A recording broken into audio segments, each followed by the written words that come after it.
Horrible monster. രചന ആശാദേവി. അവതരണം സാലിം കരുളായി. ചന്ദവനെ പകച്ചു നോക്കി. സൂര്യനാരായണോ? അവൾ അതേ പകപ്പോടെ തന്നെ ചോദിച്ചു പോയി. അതെ മേഡം, ഞാൻ ലീവിൽ നാട്ടിൽ പോയിരിക്കായിരുന്നു. കല്യാണം കഴിഞ്ഞു, അതാ തിരികെ വന്നത്. പൃഥ്വി സാറില്ലേ? വളരെ വിനയത്തോടെ ചോദിക്കുന്നവനെ കണ്ട് ചന്ദുവിന് സത്യത്തിൽ ബോധം പോകും പോലെ തോന്നി. താൻ നാട്ടിൽ കണ്ടറിഞ്ഞ സൂര്യ മറ്റൊരു രൂപത്തിൽ തനിക്ക് മുമ്പിൽ വന്നു നിൽക്കും പോലെ തോന്നി അവൾക്ക്.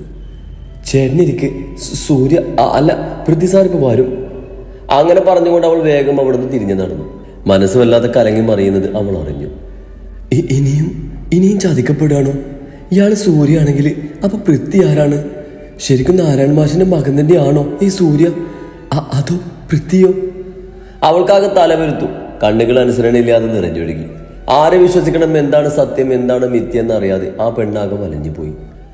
ആ ദിവസം മുഴുവൻ അവൾ തനിക്ക് തന്ന മുറിയിൽ തന്നെ കഴിച്ചുകൂട്ടി. ഇടയ്ക്ക് നിള വന്ന് അവൾക്ക് ഭക്ഷണം കൊടുത്തു പോയതൊഴിച്ചാൽ മറ്റൊരാളും അവളെ ശല്യം ചെയ്യാൻ പോയില്ല. രാത്രി ഏറെ വൈകി ചന്ത ക്ഷീണം കൊണ്ടൊന്ന് ഉറങ്ങിപ്പോയി. ആരോ തന്റെ ഇടുപ്പിൽ ചുറ്റിപ്പിടിക്കുന്നത് അറിഞ്ഞ് അവൾ ഞെട്ടി ഉണർന്നു. പത്മ, ഞാനാ, പേടിക്കണ്ട. പൃഥ്വി അവളുടെ കാതിൽ പതിയെ മുഴിഞ്ഞു. അവൾ ആ കൈകൾ തട്ടിമാറ്റിക്കൊണ്ട് എഴുന്നേറ്റിരുന്നു. അവളുടെ മുഖത്തെ ദേഷ്യം കണ്ട് അവൻ പതിയൊന്ന് ചിരിച്ചു. ഇന്നിവിടെ വന്ന ആളുടെ പേരും സൂര്യനാരായണൻ എന്നാണ്. ഒരു പക്ക നാട്ടിൻപുറത്തുകാരൻ അപ്പാവി. എല്ലാത്തിനോടും ഭയാണ് അവന്. നാട്ടിൽ വരുമ്പോഴൊക്കെയും ഞാൻ അനുകരിക്കാൻ ശ്രമിച്ചത് അവനെയാണ്. നിന്റെ സംശയം എനിക്ക് മനസ്സിലാകും. അവൻ അങ്ങനെ പറഞ്ഞതും അവൾ ചെറിഞ്ഞൊന്ന് നോക്കിയവനെ. അത് കണ്ട് അവൻ ആ പെണ്ണിനോടുള്ള സ്നേഹം കൂടുകയാണ് ചെയ്തത്. അല്ലെങ്കിലും പാവം പിടിച്ച അപ്പാവി ചന്തു വളരെ ബോറാണ്. വഴിയിൽ കൂടെ പോകുന്ന വയ്യാവേലി പോലും നാക്ക് കൊണ്ട് വലിച്ചിരുന്ന ചന്തു തന്നെയാണ് അവൾക്ക് ചേരുക എന്ന് വെറുതെ ഓർത്തു പോയവൻ. നിങ്ങൾ നല്ലൊരു നടനാണ്, അവൾ അമർഷത്തോടെ പറഞ്ഞു. Thank you. കുറുമ്പോടവൻ തിരികെ പറഞ്ഞതും അവൾക്ക് വല്ലാതെ ദേഷ്യം വന്നു പോയി. കൈ ചുരുട്ടി അവനെ തലങ്ങും വിലങ്ങും വിട്ട് അടിക്കാൻ തുടങ്ങി. യാതൊരു കുലുക്കവും ഇല്ലാതെ അവൻ അവൾക്കായി ഇരുന്നു കൊടുത്തു. ഒടുവിൽ തളർന്ന പരിഭവം കൊണ്ട് കുത്തി വീർത്ത മുഖവും ഉയർത്തി അവൾ അവനൊന്ന് നോക്കി. അതുവരെ ഉണ്ടായിരുന്ന കുറുമ്പ് മാറി അവളിൽ ഭയം വിട്ടിടാൻ തുടങ്ങി. അത് മനസ്സിലായ സൂര്യ അവളെ തന്നോട് ചേർത്ത് പിടിച്ചു. വിറച്ചു പോയി അവള്. പത്മ, ഞാൻ എന്തോ ആകട്ടെ, ആരും ആകട്ടെ, നിനക്ക് മുമ്പിൽ എന്നും എപ്പോഴും നീ ആഗ്രഹിക്കുന്ന ആ പഴയ സൂര്യയായിരിക്കും ഞാൻ. എന്നെ ഇങ്ങനെ ഭയക്കരുത്. എൻ്റെ താലിയടിഞ്ഞ നിമിഷം മുതൽ എൻ്റെ നെഞ്ചിലേറ്റിയതാ ഞാൻ നിന്നെ. എൻ്റെ ഈ പുതിയ മുഖം നിന്നെ അറിയിക്കാൻ ഞാൻ ഒട്ടും ആഗ്രഹിച്ചതല്ല. പക്ഷേ സാഹചര്യം അങ്ങനെയൊക്കെ ആയിപ്പോയി. ഇവിടെ വന്നാൽ ഒരു ചെറിയ ഫ്ലാറ്റിലേക്ക് നിന്നെ കൊണ്ടുവരാമെന്നും സത്യങ്ങൾ മറച്ചുകൊണ്ടൊരു കുഞ്ഞു കുടുംബജീവിതം നയിക്കാന്നൊക്കെയായിരുന്നു എൻ്റെ പ്ലാന്. പക്ഷേ ശത്രുക്കളിൽ ചിലർ പഴഞ്ഞപ്പോൾ എല്ലാം തകിടം മറിഞ്ഞു പോയി. അവനവളെ കാര്യങ്ങൾ പറഞ്ഞ് മനസ്സിലാക്കാൻ വല്ലാതെ ബുദ്ധിമുട്ടി.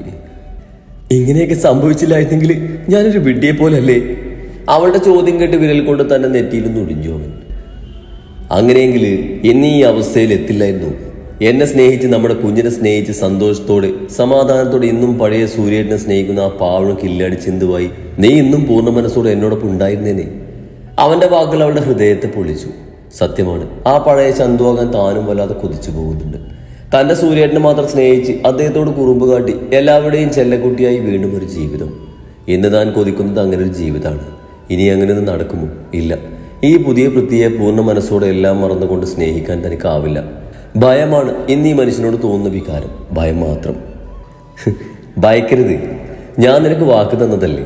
ഞാൻ എന്നും എപ്പോഴും നിനക്കും നമ്മുടെ വീട്ടുകാർക്ക് മുമ്പിൽ ആ പഴയ പാവം സൂര്യ തന്നെയായിരിക്കും. അവളുടെ മനസ്സറിഞ്ഞതുപോലെ അവൻ പറഞ്ഞതും അവളുടെ മിഴികളിൽ ഇറങ്ങണിഞ്ഞു.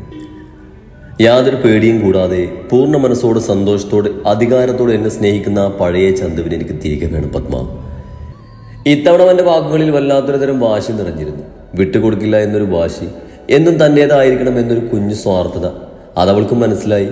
ഒന്നും മിണ്ടാതെ അവൾ ഒരു നിമിഷം മറ്റെല്ലാം മറന്നുകൊണ്ട് അവന്റെ നെഞ്ചിലേക്ക് ചാരിയെന്ന് മിഴികൾ അടച്ചു.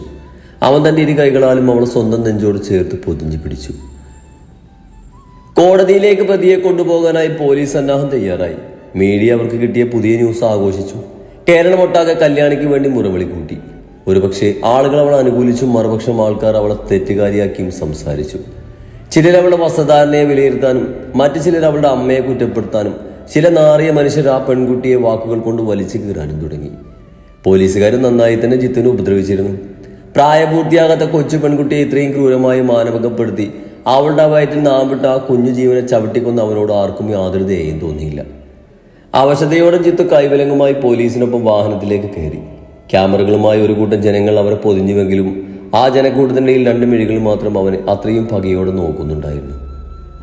മണിക്കൂറുകൾക്ക് ശേഷം കേരളത്തെ നെടുക്കിക്കൊണ്ട് മറ്റൊരു വാർത്ത കാട്ടുതീ പോലെ പടർന്നു. കല്യാണ കേസിലെ പ്രതിയെ കോടതിയിലേക്ക് കൊണ്ടുപോകാൻ സഞ്ചരിച്ച പോലീസ് വാഹനം അപകടത്തിൽ. കൂടെ ഉണ്ടായിരുന്ന പോലീസുകാരൻ നിസാര പരിക്കുകളോട് രക്ഷപ്പെട്ടു. പ്രതി മിസ്സിംഗ് ആണ്. പ്രതിയെക്കുറിച്ച് യാതൊരു വിവരവും ലഭിച്ചിട്ടില്ല. പോലീസുകാരെയും ജനങ്ങളെയും കോമാളികളാക്കിക്കൊണ്ട് പ്രതി രക്ഷപ്പെട്ടിരിക്കുന്നു. കേരളം ഒന്നാകെ ഈ വാർത്ത ചൂട് പിടിച്ചു. ആ ഗവൺമെന്റ് ഹോസ്പിറ്റലിൽ ഇപ്പോഴും ബോധം പോലും ലഭിക്കാതെ കിടക്കുന്ന കുഞ്ഞിന് നീതി വാങ്ങിക്കൊടുക്കാൻ ഒരു കൂട്ടം ജനങ്ങൾ സമരവുമായി മുന്നോട്ട് നീങ്ങി. രാഷ്ട്രീയ പ്രവർത്തകരും മറ്റു സാമൂഹിക പ്രവർത്തകരും എല്ലാം അവരുടെ വാശികൾ തീർക്കാനായി ഈ അവസരം മുതലാക്കി. ഇപ്പോഴും കല്ലു അപകടനില തരണം ചെയ്തിട്ടില്ല. സീതയാണ് അവർക്ക് കൂട്ടിരിക്കുന്നത്. പോലീസും പുകിലും ഒക്കെ ഒരു വഴിക്ക് നടക്കുന്നുണ്ടെങ്കിലും അവരിതൊന്നും അറിഞ്ഞതേയില്ല. ഐസിവിന് മുമ്പിൽ തളർന്നിരിക്കുന്ന സീതയുടെ തോളിൽ ഒരു കരസ്പർശം അറിഞ്ഞതും അവർ തളർന്ന മിഴികളോട് മുഖമുയർത്തി നോക്കി. അവരുടെ കണ്ണുകൾ അവിശ്വാസത്തോടെ തനിക്ക് മുമ്പിൽ നിൽക്കുന്ന തന്റെ മൂത്ത മകളെ കണ്ടു മിഴിഞ്ഞു. അവരുടെ ഹൃദയം 100 കഷ്ണങ്ങളായി നിറങ്ങിപ്പോയി. അത്രയും തളർന്നു പോയിരുന്നു ആ സ്ത്രീ. മോളെ ഇടറുന്ന വാക്കുകളോട് അവർ വിളിച്ചതും ഹീരവരെ കല്ലിച്ച മുഖഭാവത്തോടെ നോക്കി. ആ അമ്മക്ക് വാക്കുകൾ കിട്ടുന്നുണ്ടായിരുന്നില്ല. തെറ്റ് ചെയ്ത കുട്ടിയെ പോലെ അവർ സ്വന്തം മകൾക്ക് മുമ്പിൽ തലതാഴ്ത്തി നിന്നു. അവരുടെ ആ നിൽപ്പ് കണ്ട് സത്യത്തിൽ അവൾക്ക് പുച്ഛമാണ് തോന്നിയതെങ്കിലും ഈ ഒരു അവസ്ഥയിൽ അവരെ കൂടുതൽ വേദനിപ്പിക്കാൻ അവൾക്ക് തോന്നിയില്ല. വിതുമ്പിക്കരയുന്ന തന്റെ അമ്മയെ ഹീര വെറുതെ ഒന്ന് നോക്കി. നഷ്ടപ്പെട്ടു എന്ന് കരുതിയ മകളെ മുൻപിൽ കണ്ടിട്ട് അവർക്ക് എങ്ങനെ പ്രതികരിക്കണമെന്ന് പോലും അറിയാത്ത ഒരവസ്ഥയായി പോയി. എന്നോട് ക്ഷമിക്കും മോളെ. അമ്മ ഒന്നും അറിഞ്ഞില്ല. എന്റെ മക്കളെ വിശ്വസിക്കാത്തതിന് ദൈവം തന്ന ശിക്ഷയായിരിക്കും ഇങ്ങനൊരു അവസ്ഥ. ആ ദുഷ്ടൻ അമ്മ വിശ്വസിച്ചു പോയി. സ്വന്തം മകനെ പോലെ കണ്ട് സ്നേഹിച്ചു പോയി. അവന്റെ കുതന്ത്രത്തില് സ്വന്തം മക്കളെ തിരിച്ചറിയാൻ ഈ പാപിയായ അമ്മക്ക് സാധിച്ചില്ല. പൊറുക്കണം മക്കളെ. ഹീരയുടെ കൈകൾ കൂട്ടിപ്പിടിച്ചുകൊണ്ട് അതിൽ മുഖമമർത്തി അവർ വിങ്ങിക്കരഞ്ഞുകൊണ്ട് പറഞ്ഞു. അവൾക്ക് അവരോട് എന്ത് പറയണമെന്ന് മനസ്സിലായില്ല. കല്ലൂനിപ്പോ എങ്ങനെയുണ്ട്? ഡോക്ടർ പ്രത്യേകിച്ച് എന്തെങ്കിലും പറഞ്ഞിരുന്നോ? ഏറെ ഗൗരവം നിറഞ്ഞ തന്റെ മകളുടെ വാക്കുകൾ കേട്ട് ആ അമ്മയുടെ മുഖം അത്ഭുതത്താൽ ഒന്ന് വിടർന്നു പോയി. ഇവിടെ എന്തെങ്കിലും ബുദ്ധിമുട്ടുകൾ ഉണ്ടെങ്കിൽ നമുക്ക് മറ്റൊരു ഹോസ്പിറ്റലിലേക്ക് അവളെ മാറ്റാം. പക്വതയോടെ കാര്യങ്ങൾ പറയുന്ന തന്റെ മകളെ അവർ മിഴികൾ ചിമ്മാതെ നോക്കി നിന്ന് പോയി. ഒരു പാവം തൊട്ടാവാടി പെണ്ണാണ് ഇന്ന് തനിക്ക് മുമ്പിൽ അത്രയും പക്വതയോടെ ഗൗരവത്തോടെ വന്നു നിൽക്കുന്നത്. ഒരുപക്ഷെ വീട്ടിൽ നിന്നും പോയ അവൾക്ക് പുതിയ ലോകത്തോട് പൊരുത്തപ്പെടുവന്നതിൽ ലഭിച്ച ശക്തിയാകാം, അല്ലെങ്കിൽ തിരിച്ചറിവുകളാകാം അവളെ ഇന്ന് ഇങ്ങനെ മാറ്റിയതെന്ന് അവർ ഓർത്തു. ഡോക്ടർ ഒന്നും പറഞ്ഞില്ല. എന്റെ കുട്ടിയെ ഞാനിതൊന്ന് കാണാൻ പോലും സാധിച്ചില്ല. മോളെ, അമ്മക്ക് പേടിയാവുന്നു. ശരീരക്കാകെ തളരും പോലെ. ജീവൻ രക്ഷിക്കാൻ പോലും കഴിയുമെന്ന് സംശയമാണെന്ന ആ പോലീസുകാരി അമ്മയോട് പറഞ്ഞത്. അതോർക്കുമ്പോ മനസ്സ് കൈവിട്ട് പോകും പോലെ. സീതയാകെ തളർന്നുപോയി. അവർക്ക് ശരിക്കും തന്റെ കുഞ്ഞിനെ ഓർത്ത് പേടി തോന്നി. പേടിക്കണ്ട, ഒറ്റക്കല്ല, ഞാൻ കൂടെയുണ്ട്. ധൈര്യമായിട്ടിരിക്കും. നമ്മൾ ഇതിനെ നേരിടും. നമ്മുടെ കുട്ടിയെ നമുക്ക് തിരികെ കിട്ടും. ആ സമയം അവരെ ആശ്വസിപ്പിക്കാൻ അവർക്കൊരു താങ്ങായി കൂടെ നിൽക്കാൻ ആ മകൾ മാത്രമേ ഉണ്ടായിരുന്നുള്ളൂ. ഇപ്പോൾ അവർ മനസ്സിലാക്കുന്നുണ്ട് തന്റെ മക്കളെ. ഒരാഴ്ച അതിവേഗം കടന്നുപോയി. അന്നൊരു തിങ്കളാഴ്ചയായിരുന്നു. ഹോസ്പിറ്റലിൽ സീതക്ക് കൂട്ടായി ഇപ്പോൾ ഹീരയും ഉണ്ട്. കല്ലു അപകടനില തരണം ചെയ്തു. ആളെ വാർഡിലേക്ക് മാറ്റി. ആകെ വാടി തളർന്ന ആ കുഞ്ഞിപ്പെണ്ട് കിടക്കുന്നത് കണ്ടപ്പോൾ ആദ്യം നേറിയത് സീതയുടെ ചങ്ക് തന്നെയായിരുന്നു. കാരണം സ്വന്തം കുഞ്ഞിനെ ഈ ഒരു അവസ്ഥയിൽ ഒരു അമ്മയും സഹിക്കില്ല. ഇതിനെല്ലാം കാരണം താൻ കൂടിയാണല്ലോ ഓർക്കെ അവർക്ക് സ്വയം ഇല്ലാതെയാകാൻ തോന്നി. എന്നാൽ ആ അനിയത്തിക്ക് കൂട്ടായി ചേച്ചി അവിടെ തന്നെ ഉണ്ടായിരുന്നു. ഹീരയുടെ ഉള്ളിൽ എരിയുന്ന പക അതിന് പകരം വെക്കാൻ മറ്റൊന്നിനും കഴിയില്ല. ആ ദുഷ്ടന്റെ ജീവൻ തന്നെയായിരുന്നു അവൾക്ക് വേണ്ടിയിരുന്നത്. കല്ലു പതിയെ മിഴികൾ തുറന്നു. അവൾ നിർവികാരമായി തന്റെ അമ്മയെ നോക്കി. എന്നാൽ അമ്മക്കടുത്ത് നിൽക്കുന്ന ചേച്ചിയെ കണ്ടപ്പോൾ അവളുടെ മിഴികൾ കുതിച്ചൊഴുകി. പരിഭവം കൊണ്ട് അവളുടെ മുഖം കുത്തി വീർത്തു. തന്റെ വേദനകളെല്ലാം ആ നെഞ്ചിൽ ചൂടിറക്കി വെക്കാൻ അവൾ കൊതിച്ചു. പൊട്ടിക്കരഞ്ഞു പെണ്ണ്. സഹിച്ചില്ല ഇരക്ക്. അവൾ പാഞ്ഞു വന്ന് തന്റെ കുഞ്ഞിനെ എന്ന പോലെ അവളെ ചേർത്ത് പിടിച്ചു. അപ്പോഴും അവൾ മാത്രം കരഞ്ഞില്ല. എന്നെ അയാള്. കുഞ്ഞു വേദന. വാക്കുകൾ കിട്ടാതെ എന്തൊക്കെയോ പറഞ്ഞുകൊണ്ട് അവൾ ഹീരയിലേക്ക് പൊതിഞ്ഞു. ഈ കാഴ്ച കണ്ട് സീത സാരിത്തലപ്പ് കൊണ്ട് വാമൂടി കരഞ്ഞു. ഇതേ സമയം മറ്റൊരിടത്ത് ആ ഇടിഞ്ഞു പൊളിഞ്ഞ വിജനമായ സ്ഥലത്ത് ഒറ്റപ്പെട്ട കെട്ടിടത്തിൽ ഒരുവൻ പുഴുവിനെ പോലെ കിടന്ന് പിടഞ്ഞു.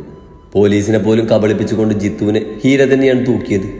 ആ ദിവസം മുതൽ അവൻ നരകമെന്നാണ് ശരിക്കും അറിഞ്ഞു തുടങ്ങി. ഹീര, അവളിലെ മാറ്റം അവൻ ആദ്യം വിശ്വസിക്കാൻ കഴിഞ്ഞതേയില്ല. താൻ കണ്ട ആ പഴയ തുളസിക്കതിരെ പോലെയുള്ള പെണ്ണല്ല, പകരം എരിയുന്ന അഗ്നിപർവ്വതമാണ് ഇന്നവളെന്ന് അവൻ തോന്നി. താനൊരു പുരുഷനാണെന്ന ഗർവിൽ അഹങ്കരിച്ച് പെണ്ണിനെ ചവിട്ടി മതിച്ച അവന്റെ വിധി ഇപ്പോൾ അവൻ പൂജിച്ച് തള്ളിയ പെണ്ണൊരുത്തിയുടെ കൈകളിൽ തന്നെയായിരുന്നു എന്നതാണ് വാസ്തവം. സൃഷ്ടിയായവൾക്ക് സംഹരിക്കാനും കഴിയുമെന്ന് അവൻ ചിന്തിച്ചതേയില്ല. പെണ്ണ് പരീക്ഷണാഗ്നിയിൽ ബന്ധുയർത്തി നീക്കുന്നവൾ, കാളിയായി മാറുന്നവൾ. അവളെ മാത്രം സഹിക്കാൻ ഒരു കൊമ്പിന് സാധിക്കില്ല.